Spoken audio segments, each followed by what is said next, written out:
Back segment tonight, let's bring in Donald Trump. Joins us now from Greenville, North Carolina, where he's campaigning. So first of all, let's talk about your campaign.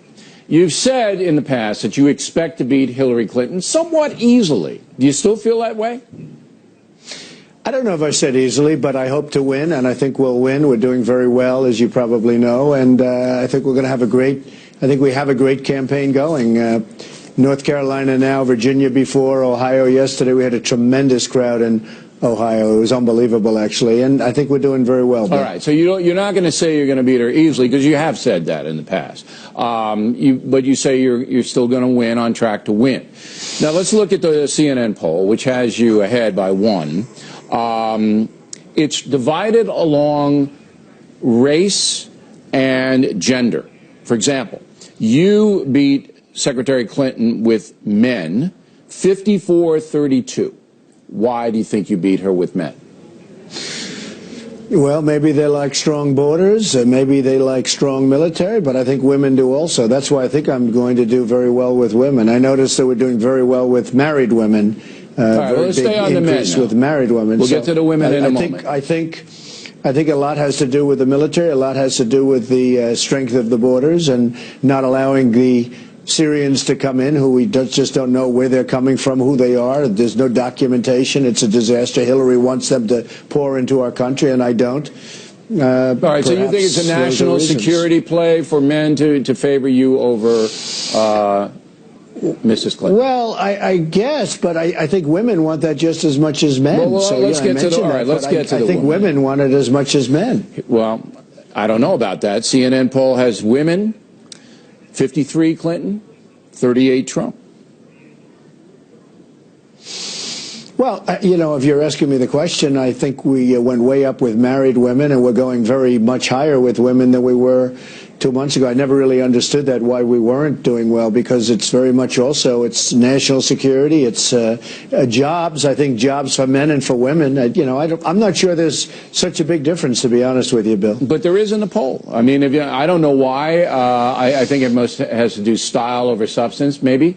But there is a huge difference. You dominate with men, and she dominates with American women. Let's get to the race. In white Americans, again, you dominate 55-34. You're up 21 with whites. Why? I can't tell you, Bill. I mean, all I'm doing is talking about jobs and bringing back our jobs. I can't say why you don't have any necessarily. Opinion on that? No, I don't really. I really don't. I mean, I had a tremendous experience in Detroit and in Philadelphia this last week. With African Americans in really inner cities, and we went to a church, an African American church, which was incredible.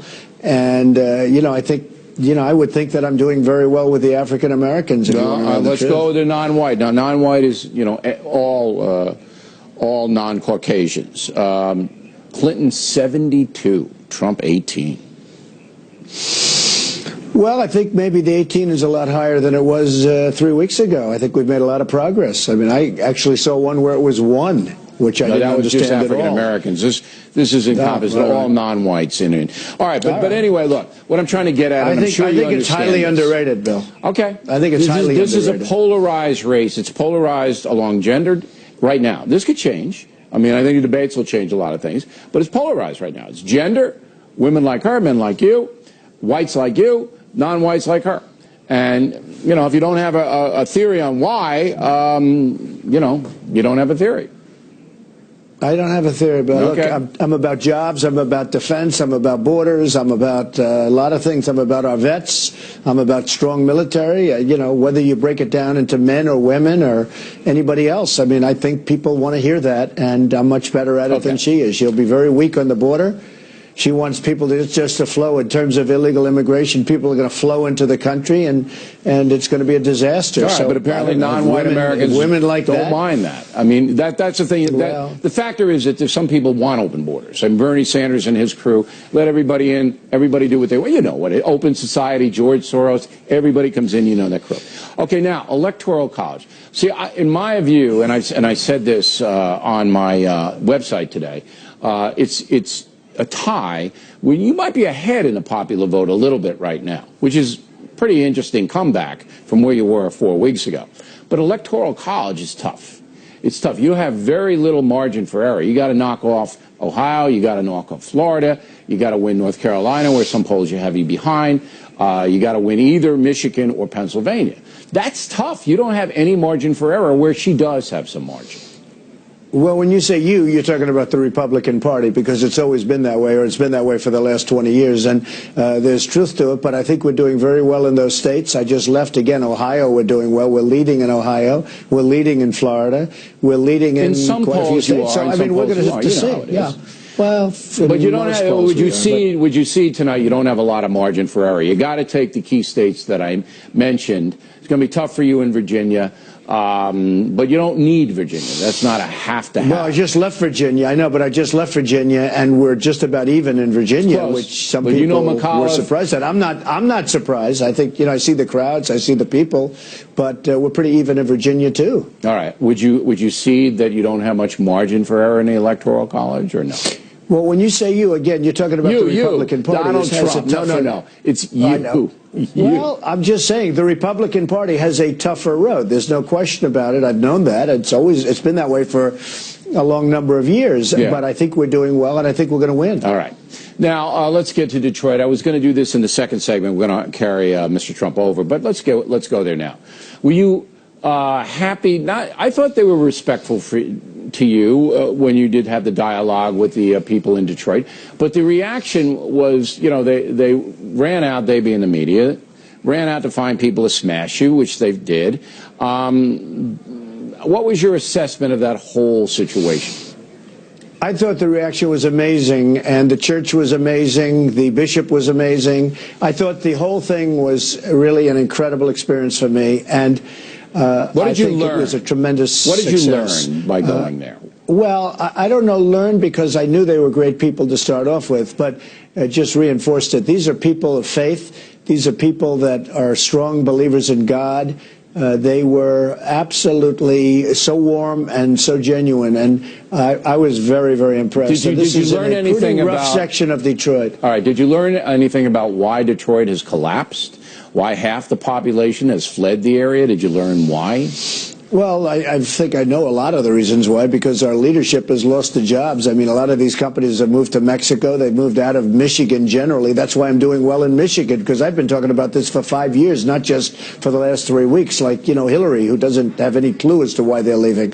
And I know how to get them back, and I know how to keep them from leaving. But if you look at Michigan, generally speaking, you look at the big auto plants that are being built in Mexico, and you look at what's happening with respect to Mexico is like the eighth wonder of the world, and Michigan is getting killed. Yeah, they are. And I will stop it. Do you They're getting killed. Last question on this. Do you think your birther position has hurt you among African Americans? I don't know. I have no idea. I don't even talk about it anymore, Bill, because I just don't bother talking about it. But I don't know. I guess with maybe some. I don't know why. I really don't know why. But I don't think very few people. You're the first one that's brought that up in a while. I don't think so. I mean, look, I went to Detroit. It was like a love fest. We had just a great time. I was there for a long time. Again, the bishop and his wife and the whole congregation, these are fantastic people. All right. Let's hold Mr. Trump over, and he's very kind to give us the time. And we're going to talk about immigration, which, as you know in the talking points, I said, has propelled Mr. Trump and made him pretty much even with Hillary Clinton right now. Then later, more down. Continuing now, Donald Trump was in Greenville, North Carolina tonight. Okay, in the talking points memo, which I know you did not hear because you were on the trail, I said that you are going to build, in my opinion, of course, you are going to build a wall if you're elected. I don't think there's any question you can do that. That you are going to come down hard on sanctuary cities and cut off federal funds. If you're elected, you'll do that. That criminal aliens who are here illegally, who commit crimes in the USA, you will immediately deport them. You're going to have some static in the court system because of due process, but certainly you'll authorize authorities to do that. Am I accurate so far? And we will pass Kate's Law. And Kate's Law, very important. And I know you've been behind that from the very beginning. The issue you are apparently modifying is what we talked about, and I told you very rudely, I was rude, that there's no way you're going to be able to deport 12 million law-abiding, peaceful illegal aliens in the system that we have. There's too much due process involved. You're not going to be able to get an immigration force of that kind to drag them out of their homes. So it looks like you're modifying that. Am I correct there? I never talked about dragging people out of their homes, Bill. I never talked about that. Look, I mean, just so you understand, we're going to have a very strong border. People are going to come into our country, but they're going to come in legally. But we're going to have the wall. We're going to have a very, and by the way, Mexico is going to pay for the wall 100%. We're going to have a wall. Mexico is going to pay for the wall. We're going to have a strong border. The Border Patrol, 16,500 agents endorsed me because they understand. We're going to get rid of, first hour, I'm going to authorize get rid of all of the drug lords and the gang members and all of the people that are here illegally that shouldn't be and committing tremendous crime. Yeah, but there's due process. Unbelievable crime. You can't just do an executive order. You're going to have to go through very little due process. Okay. No, but there's some. Well, I think there's very little. Okay, but I think there's very little. And the police, the local police, know who all of them are, and we're going to get rid of it. So we're going to stabilize our border. We're going to have a strong border. We're going to have a country again. And then what's going to happen is when it's all completed, the wall, all of this is completed, the people that haven't committed a crime, other than, of course, coming into the country illegally, which is, you know, depending on your definition, those people, Bill, we're going to determine when we look at where the country is, how the border is, what's happening with our country, which will be down the road. We're going to make a determination at that time as to what to do with the best. That's a modification of your original position, but that's fine. Well, I mean, depending on how you want to view it. Sure. I don't know about that, but that's okay. If you want to say that, it's fine. In my opinion, as a news analyst, you've modified your position a bit. But I'm saying to you that I believe the whole package that you put together in Arizona, all right, has now reignited your campaign, that you now have some momentum behind. Well, and Hillary, just so you know, Bill, very important, Hillary has no package because she never talks about illegal immigration. She wouldn't do anything. She wants everybody to pour into the country. Right. She wants the Syrians to pour into the country, 600% almost more than Obama has, and he's got thousands and thousands of people pouring in right now. She has no, if you ask her, she's got absolutely zero to talk about on illegal immigration. Everybody can just pour into our country and take our jobs, and no matter how they are, good, bad, or indifferent, I mean, just pour into our country. That is a disaster for the United States. She doesn't want to talk about it. And she got brought there.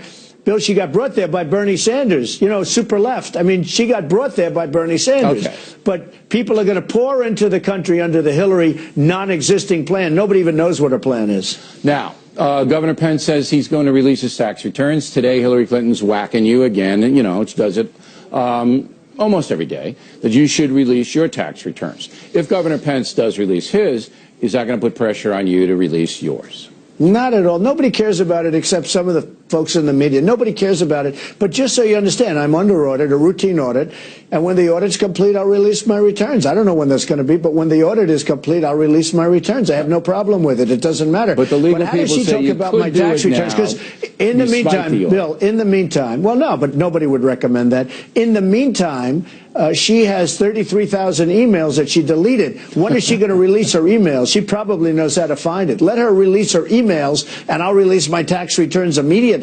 Now, with this being said, I released almost 100 pages of financials to the FEC, and they're detailed. There's a lot of information. The fact is, you get very little information from a tax return, Bill.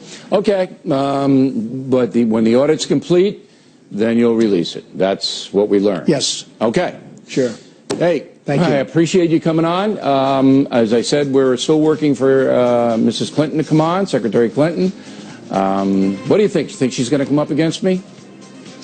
I have no idea, Bill. Nobody can figure it out. She goes out for a day or two, and then she goes away for 5 days, and nobody hears from her. So I have no idea what she's doing. Would you watch that interview if Mrs. Clinton came on The Factor? Would you watch it?